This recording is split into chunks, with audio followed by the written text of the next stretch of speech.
This is Kevin Pruitt interviewing my friend, long-term friend, Glenn Hirchfield on the Rising Tide Startups podcast. Glenn, thanks for joining us. My pleasure. So give me a short bio, or give our listeners, I know the short bio, but give our listeners a kind of a short 1 or 2 minute, this is who Glenn Hirchfield is. Right. So, I'm 56 years of age. Like you're 36. That's very kind of you to say. This is one of those things that can only ever be done on the radio, though. For people. So I was born in the UK. I'm half Scottish, half English.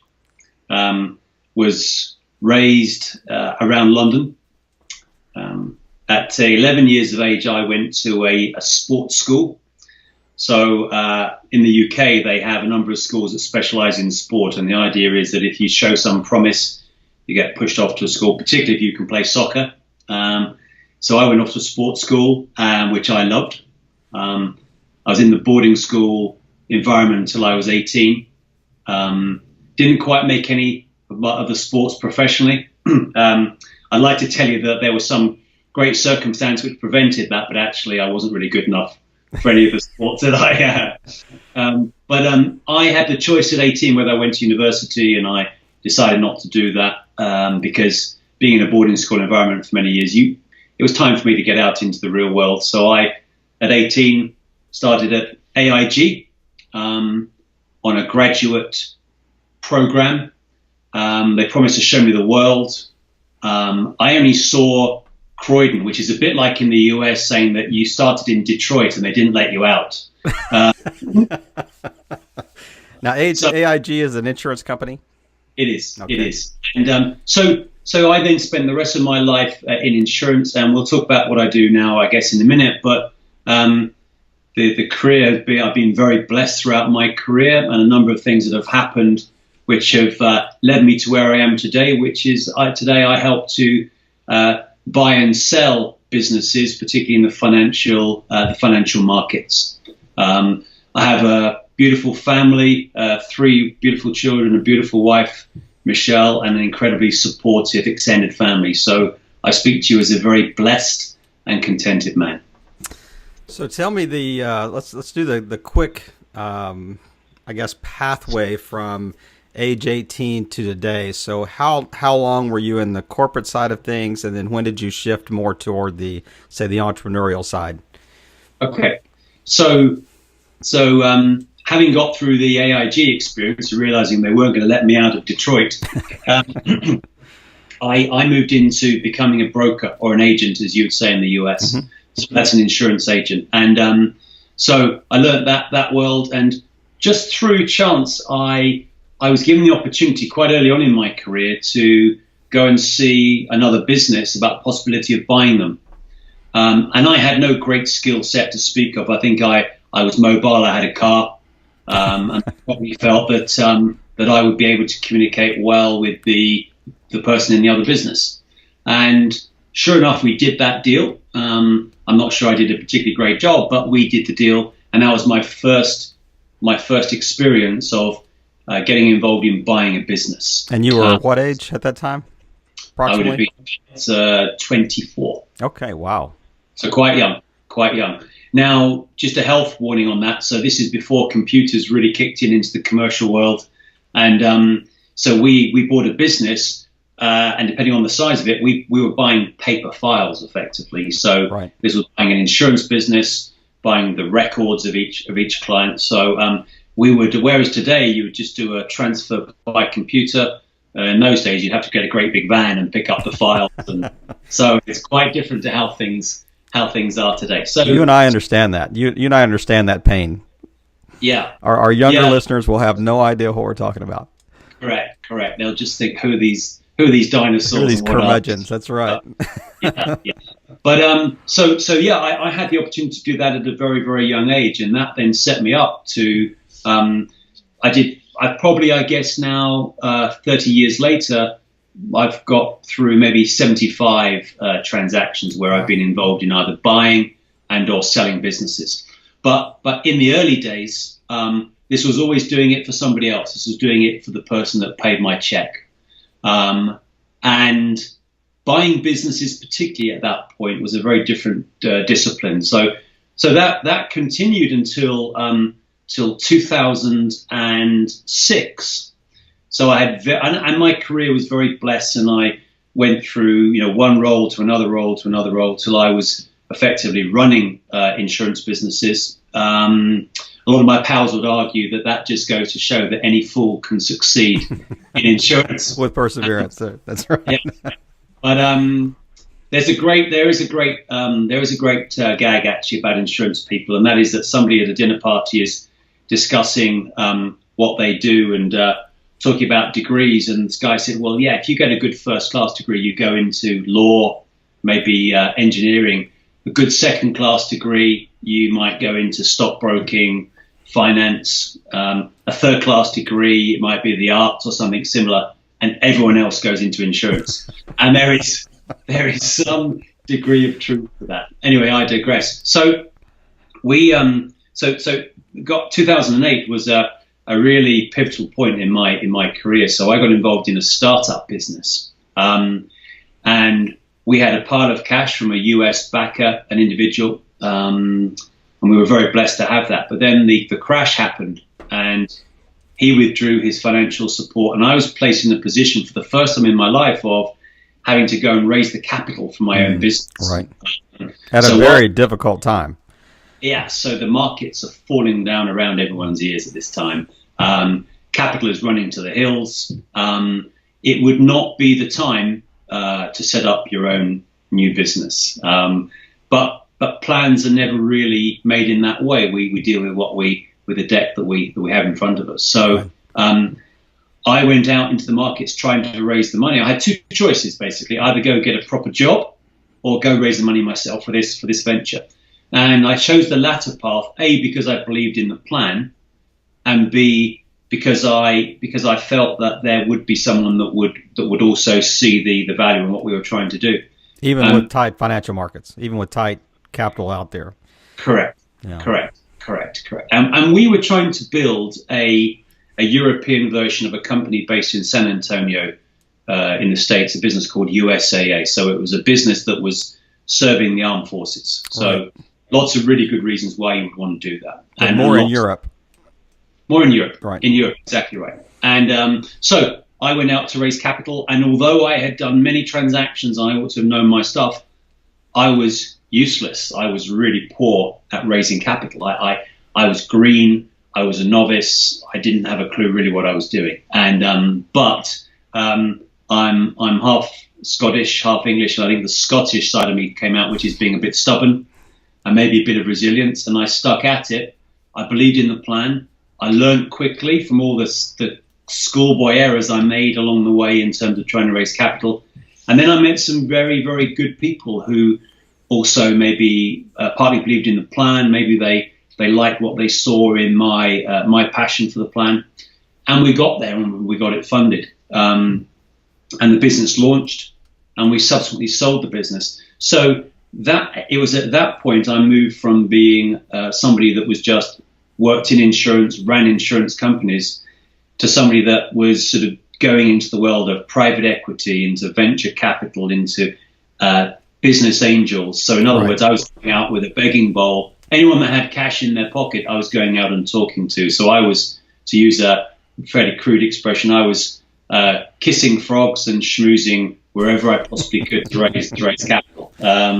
So it's not what I would recommend, but we got there. Well, you mentioned something a minute ago, and I'm trying to I think you were talking about, you mentioned you were very green, or you were very, a rookie, or what I don't remember the exact term you used, but I mean, it just kind of dawned on me that at that stage, isn't everyone at some stage green in whatever discipline we're starting in. So I love the Scottish perseverance and stubbornness that came to the forefront, and it's amazing that when you need that character quality, it's there. When you needed that side of you, that the stubborn. And that's an overgeneralization. This stubborn Scot in you, but But that's exactly right. I mean, it was what, kind of walked you through that process at that time. So, well, I joke that I went to a university where the ratio of boys to girls was about 30 boys to every one girl. So when you went to a dance, I got used to girls saying no. And that I had no idea that would hold me in such good stead for when I went into my commercial life. And in 2008, 2009, I got used to people saying no, and pretty much in those proportions, in those ratios as well. Wow. One yes to every 30 meetings. So but you have an empty dance card. That's nothing's wasted. Yeah. Nothing is wasted. No, that's right. But look, I agree with you that if you were to, from my story, and everyone's story is different, but you would say that, to use a golfing analogy, that the 15th club in your bag, from a business point of view, is resilience and perseverance. Mm-hmm. It's never going to go in a linear way whereby everything happens exactly as you planned. And when the going gets tough, then that's the time, and then you have to take in and make sure that you're up for the fight and that you believe in what you're doing, because things will never, ever be easy all the way through a new business, a new venture, or whether you're maybe not in your own business, but you're working in a corporation. That's just the reality of working life. Right. Well, I want to just remind our listeners, this is a little unique interview. This is a little different than the typical interviews we've had on Rising Tide Startups. Glenn is further down the road than our average guest that we have. So I want you to really listen closely to the things he says, and even some of the things he doesn't say, the nuances that in his answers that show just the qualities that it takes to really succeed in this difficult entrepreneurial pathway that we're all trying to walk on at some level. And Glenn, tell me a little bit about today. What does a typical day in the life of Glenn Hirchfield look like? Okay, so it's a little bit schizophrenic. Welcome to entrepreneurship. Yeah. So my working life today consists of two main activities. So I work with a number of the large global private equity firms, and I help them find things to buy. But if we park that for 1 second, but just so you're aware of that, but they're looking for very large things to buy. So they're looking for check sizes of $500 million and above. My business, my consultancy, deals with things that are smaller than that. In fact, right the way down to businesses that are looking to sell and or buy, maybe with a check size of $2, $3, $4 million and above. So we will help businesses who are looking to sell, and similarly, we spend a lot of our time talking to potential buyers of these businesses. Back in 2008, 2009, so that experience really prepared me, because I got to meet some really interesting people, but got to understand how that world worked.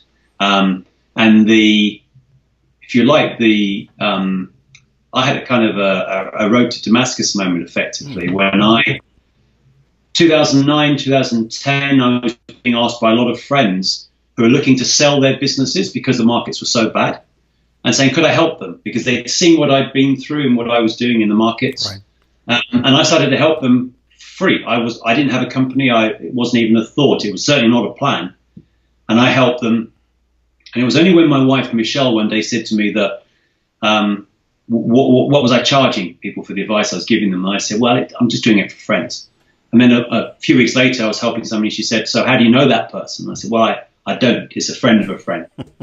And as only a wife could do, she suggested that maybe we ought to set up a company to make some revenue out of this. And so to encapsulate, to answer your question, we help businesses both from a very, very early stage. We help them get ready to grow, and we then help them when they're ready to buy. So we found a niche in the market, which is that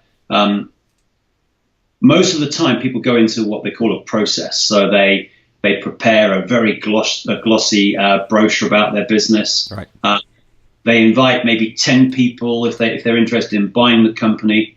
They ask them to put in an indicative bid for the business. That gets narrowed down to maybe 3 firms, and then there's a whole load of additional process, and you have to qualify your bid and so on and so forth. And we realized that everybody, and I mean everybody, sellers and buyers, hate that process. And we decided that what we would do is do something very different, and we would introduce sellers personally to buyers. So we would socialize a company into potential buyers. We did a lot of work. We burnt a lot of shoe leather in going around the markets and finding out exactly what every single angel investor, every single private equity firm, every single venture capital firm, exactly what they would look to buy.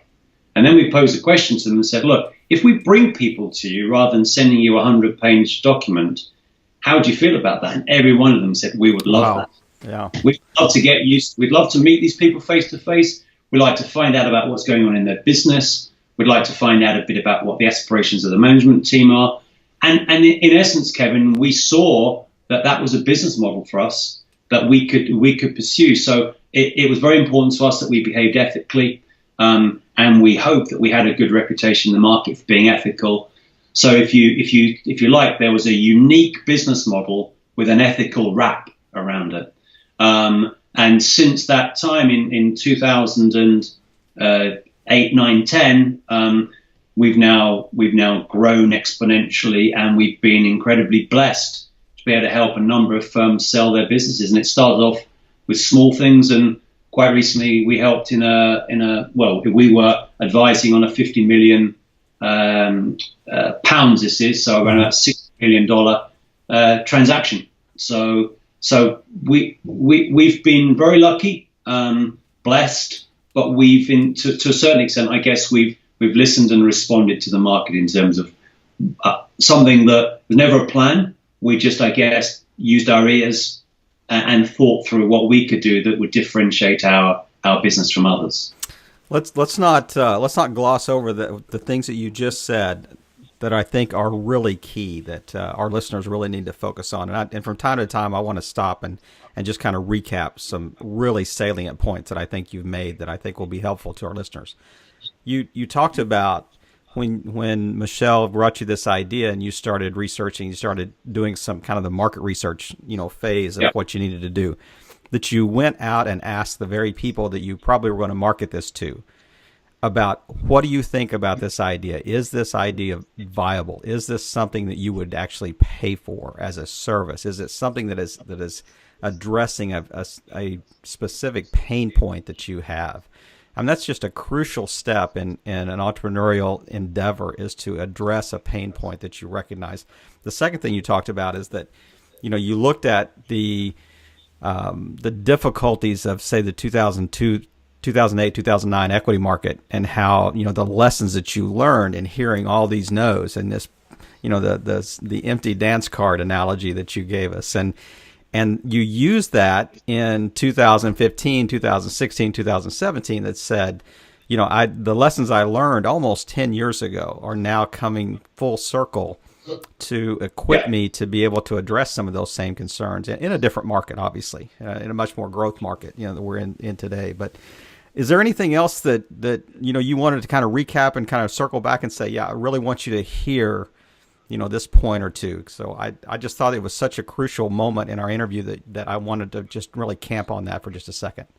Yeah. So if I think about the advice that I give to firms when I'm looking to help them grow their business, take it from a startup into something, and I think about what advice did I either listen to or just decide I was going to embark upon a path, it is asking yourself, what problem do you solve as a business?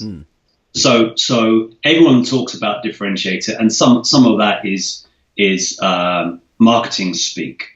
But if you can clearly encapsulate within an elevator pitch, again, it's marketing speak, but it's really important, particularly if you have a tech-based business. Most tech things we see, everyone's going to change the world. Well, Google did, Amazon have, and others are trying. Not everyone's going to change the world. So you need to be able to very succinctly say who you are, what you do, and the problems that you effectively are addressing. What is it that you as a company do? And if you can't answer that, then you need to read. So particularly, and everyone says, my company is not for sale. And then you say, so if I was writing you a check for 100 million, would you say it to me? He said, yeah, of course I would. I said, okay, so you're for sale. The key is that when you get to the point, and I would advise everyone to think about the end backwards rather than the beginning forwards. So you think about what is the exit, and it may well be that you're involved in a social enterprise, or it may be something philanthropic, in which case you want to carry on until the Lord calls you home, and that's fine. But for most people, most entrepreneurs, there is an end point. So be thinking about what that end point might look like and be preparing for that. So by that I mean, so if someone came along and said, look, I'd really like to buy, what type of firm would you like to sell to? What culturally would be the right fit for you? What would be the right number? There's a whole load of stuff. If you ask most businesses today, most entrepreneurs, they'll be thinking about the day-to-day problems. There's HR problems, there's cash flow problems, there's time management problems. For me, it's quite helpful to think about the end goal. What is it that's really driving you? And to try to, and it's really tough, but to try and think backwards from there. So that would be, wow. If that's helpful. Yeah, that's almost kind of what's the exit strategy? Right. Whether that's a selling the business, or whether that's retiring from the business, or whatever, legacy, passing that on to family, whatever. So, yeah. Well, Glenn, if you had to identify, say, one or two, pain points that you all have faced since you started your consultancy that possibly some listeners could speak into. We offer every episode, we offer the ability to, on our feedback form on our website for our listeners to speak into. I mean, that's the unique selling point of the podcast, is we want to proactively engage our audience, in offering feedback, and it's kind of the rising tide lifts all boats. We want the tide of the crowd to lift every interviewee, every business that we interview. So what are one or two just quick pain points that you could identify that you guys have faced?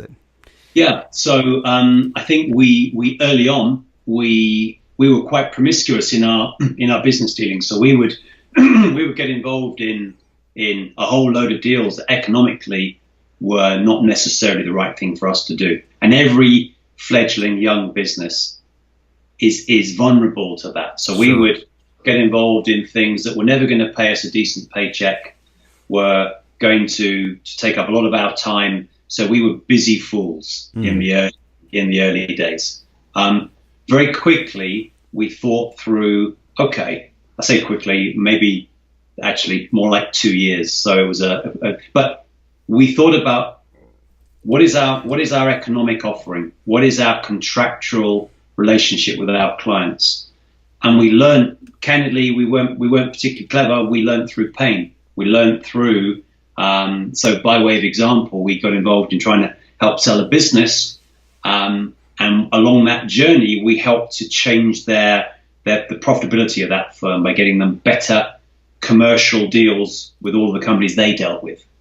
And we increased their profitability from about 1.5 million annual profit to over 3 million annual profit. And the guy said, Glenn, you've done a fantastic job. We're delighted. Thank you so much. We're not going to sell the company now. Why would we? Because profit is now up and we're making such great margin. And we were left having just been charging a day rate. And that was a note to self moment that said, we have to include in our contract something that's called carried interest. In other words, if we manage to do something for somebody and we increase their profitability, we need to share a small proportion. Some percentage of that, yeah, that's great. So your question is around pain points, and I think it's a continual evaluation of the things that you start out doing, you learn from, you reevaluate, and you change, and just surrounding yourself with smart people. So I see a lot of people who maybe even trying to write their own business contracts. And yeah, the lawyers may want to charge us an obscene amount, but the reason they do that is because they're good and they're there to protect you. So we put together a contract that protected us, protected our clients, and also articulated what we did. And that was quite a seismic change to the business. And I think that would be pain point number one. We had to just listen to some of the things that were happening to us and respond accordingly. Second pain point, which I really identified, which is the fact that learn quickly the path of least resistance for your business. So if monetary value is what you're aspiring to and building a profit within your business, which will, I suspect, speak to a number of your guests and listeners, then be thinking and questioning yourself and saying, are you spending sufficient time on the things that are likely to bring the greatest return? It's a really obvious thing to say, but it's amazing how often you'll look at somebody and saying, so maybe we think about an insurance agent who is selling auto insurance and they're attracting people that pay $300-400 as a premium. They could just as easily be attracting people that pay $2,000 a time. Yeah, so a higher risk. So you say, why aren't you doing more of that than you are the lower margin stuff? Right. Listen to the answer. There may well be a really good answer, and that's fine too. But I would say that's something to think about. Well, I've got those down, and I clearly list those on the feedback form as we pivot to the final portion of our interview here. And this is really kind of diving deeper into Glenn Hirchfield. And so, Glenn, give me one person that may be online, maybe somebody that has really served a unique role in your life as a mentor or whatever, but maybe somebody that we might know that really inspires you. Who's one person that you would say, this person really inspires me? Okay, so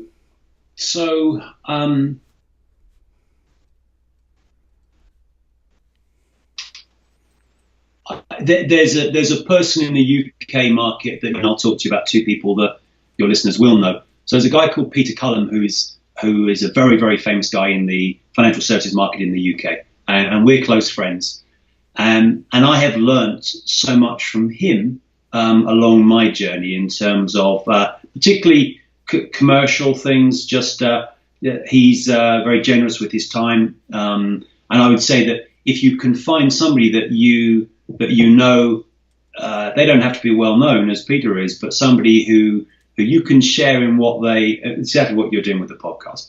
But if you can find somebody that can be they may not know that they're a mentor, but if you can find that, that's great. In terms of people that you would know, I'm going to pick two political people, but people that I genuinely, I love listening to people that are good orators, and people that have a good social conscience. And so I would pick Tony Blair, who I still follow, and we've been very blessed to support his wife's charity foundation.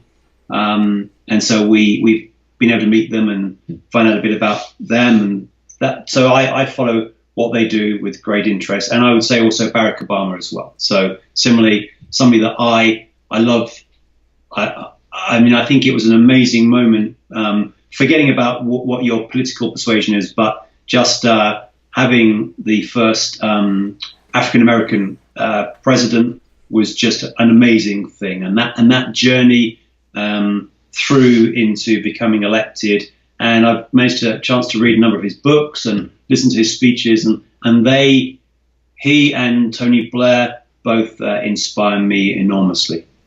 Very, very winsome communicators, for sure. Tony Blair, the former Prime Minister of the UK, and played a role in Europe as well, in the European Parliament. Correct. What is the lead of the European Parliament? So, well, actually, Blair more recently has been involved in as an ambassador in the Middle East, trying to broker some of the peace initiatives that have been driven there. And he now sits and has a view around what's going on with the UK coming out of Europe, and without going into politics, but he's I think certainly he will offer an alternative view to the prevailing view about what's happening, and certainly we try and teach our kids. It's always very helpful to consider a number of views before you decide which way you're going to go. So he speaks a lot on Europe. He's not involved quite so much now in terms of Europe, but he just speaks a lot of sense.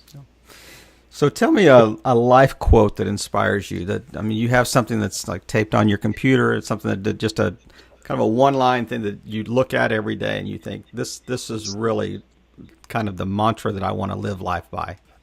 I would say there are two. I would say the Latin carpe diem. Yep. Seize the day. Yep. So we just don't know when we're going to get called home. So make the best that you can, both in terms of what you're doing with your family, what you're doing at work, what you're doing personally. Seize the day, make the day the best day you can possibly make it. And then I think the other, it's not necessarily a saying, but it's something that a book that I read. The book is called The 10-Second Rule. And I have that book based on your wife's recommendation. Yeah. And this is about when we have something that comes into our mind, that we should respond quickly to it, not think, well, I maybe might do that tomorrow or the day after. And as you might imagine, it's saying if you haven't done it within 10 seconds, the chances are you're not going to. There is a strong commercial and Christian kind of bias towards the book. However, in the business environment, it works too. So when you have something that intuitively you're thinking, just don't hesitate. Trust your intuition and go for it. Don't ponder, because I think you'll often find that you will repent at leisure. If your antennae is good, then you'll make a lot of good decisions. If it's not so good, then you'll soon learn. You are just full of one line. Repent at leisure. I love that. Yeah. Well, Glenn, I know that your time is valuable, and I am just very grateful for you taking the time today. What's the best way that our listeners, if they wanted to get in touch with you, what's the best way to find you online, the name of your company, consultancy, if they have a business they want to sell? Yeah, so we are ALJ Consulting Limited. ALJ, yeah, ALJ Consulting Limited. And anyone that Googles that will be able to find us. It's a business that myself and Michelle, my wife, run. It's a jointly owned business. And there'll be an emailer there. They can ping me an email. Be very happy to answer any questions. And if we can be of some help, we'd be delighted to. And I'll have that website on our show notes on your episode page on the Rising Tide Startups page. So, great. Glenn, thank you again, and I just want to leave you with this one thought that I think I would be convinced to sell Rising Tide Startups for a couple of mil if you have somebody that the value of it is somewhere between 0 and 2 million right now. So, if you have someone that just has more dollars than cents, as we say, then you just send them my way, and we'll certainly give you a share of the profits. So we'll definitely bear that in mind. All right. Nice to talk with you. Hey, thanks again for your time, and listeners, it's your turn to look at our feedback and offer feedback on these pain points that will be listed on the site, and just really listen to this episode closely, and it is truly full of wise golden nuggets that you can certainly apply at any stage of your startup. So, Glenn, thanks again for just helping Rising Tide. And just as we like to say, all boats rise in a rising tide. Glenn, have a good day. And you.